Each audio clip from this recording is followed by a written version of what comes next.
بسم اللہ الرحمن الرحیم۔ السلام علیکم۔ میں ہوں آپ کا بھائی عباس حمدانی، آپ دیکھ رہے ہیں جعفری آرٹ ٹی وی۔ آج کا ہمارا موضوع گفتگو ہے ارتقاء عرفانیات اور روحانیت کی بدنامی۔ دوستو، حضور اکرم سید المعظم نور اللہ المکرم، مالک وجود و عدم، وارث کعبہ و زمزم، علت بیت اللہ والحرم، مبدأ رحمت والکرم صلی اللہ علیہ وآلہ وسلم کے وصال الہی کے بعد دین میں دنیا کا رنگ چھانے لگا اور ملک باطن کو فتح کرنے کے بجائے ممالک کے اغیار کو فتح کیا جانے لگا، اور جہاد اکبر کو ایک دم فراموش کر کے جہاد اصغر کو مال غنیمت اور کشور کشائی کی خاطر رواج دیا گیا، اور اس کے بعد تو ممالک اغیار کو فتح کرنے کے بجائے مسلمان قومیں ایک دوسرے کو فتح کرنے میں مصروف ہو گئی، اور ہمارا جو روحانی و اخلاقی حشر ہوا وہ کسی سے مخفی نہیں، کیونکہ اس میں ائمہ خدا علیہم الصلاۃ والسلام کو شہید کیا گیا۔ عرفاء و صوفیاء مرحلہ وار دار و رسن سے گزرنے لگے، ربانین صلیبوں پر نعرہ لا ہوا الا ہوا بلند کرتے رہے، اور معبود ہوس کے عباد اپنے معبود کی رضا کے لیے ان پر ظلم کرتے رہے۔ اللہ ہوا کے پجاریوں کے قلم فتوے اگلتے رہے، خدائے ہوس کے بندگان صادق عرفائے حق کی کھالیں کھینچتے رہے،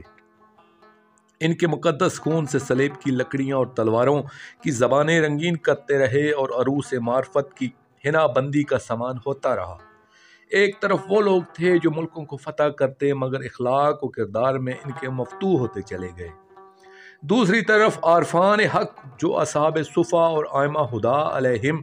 الصلاۃ والسلام کی صحبت سے اپنے قلوب منور کر چکے تھے، وہ عرفان کی شمع جلائے رہے، ان پر رہبانیت کے فتوے لگے،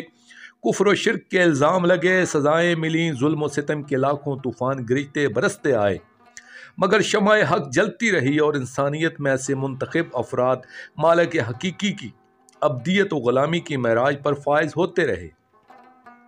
اور عشق کی آہنی زنجیروں میں جکڑے یہ غلامان آل محمد علیہم الصلاۃ والسلام زندان دنیا سے ہمیشہ آزاد رہے، اور ان کا سلسلہ فیض ہمیشہ جاری و ساری رہا۔ روحانیت کی بدنامی۔ دوستو، ہماری نظریاتی دنیا محو ارتقاء ہے، یعنی روحانین اور عرفانیات کو ایک قدم آگے بڑھایا ہے، مگر بدقسمتی سے یہ کئی صدیوں سے ایک منزل پر رکی ہوئی ہے، یعنی عرفانیات و تصوف کا جو دریا جاری ہوا تھا اس کے بہاؤ کو روک دیا گیا ہے۔ یہ بھی ایک مسلمہ ہے کہ جب کسی بہتے دریا کو روکا جاتا ہے تو اس میں تعفن پیدا ہونا شروع ہو جاتا ہے، بس اسی طرح عرفانیات اور تصوف کے دریا کو ہیڈ اپ کیا گیا، جس کی وجہ سے ہمیں اس میں تعفن کا احساس ہونے لگا ہے، اور یہ تعفن ہمارے سامنے تو کیا، خود علامہ اقبال جیسے مفکر نے بھی محسوس کیا تھا اور کہا تھا کہ زاغوں کے تصرف میں عقابوں کے نشیمن، یعنی اس دور میں عرفانیات کے بدنام ہونے کی وجہ صرف یہی ہے کہ اس کے اہل نے اسے آگے نہیں بڑھایا، اور اس سلسلے کو روک کر انہوں نے جو فضا پیدا کی وہ ہمارے سامنے ہے کہ آج صاحبان دربار کے سجادگان میں سے 99% ایسے لوگ ہیں جو عرفانیات کی ابجد سے بھی ناواقف ہیں، اور وہ بزرگوں کے عقیدت مندوں سے نذرانے تو وصول کرتے ہیں مگر ان کی روحانی تربیت کرنے کے اہل ہی نہیں ہیں، جس کا نتیجہ یہ نکلا ہے کہ اب لفظ پیر کا مفہوم معزز بھکاری ہی مانا جاتا ہے،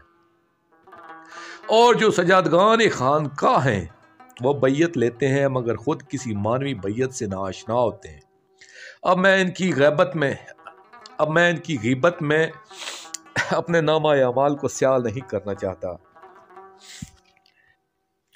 میں عرض یہ کرنا چاہتا ہوں کہ اس دور میں روحانیت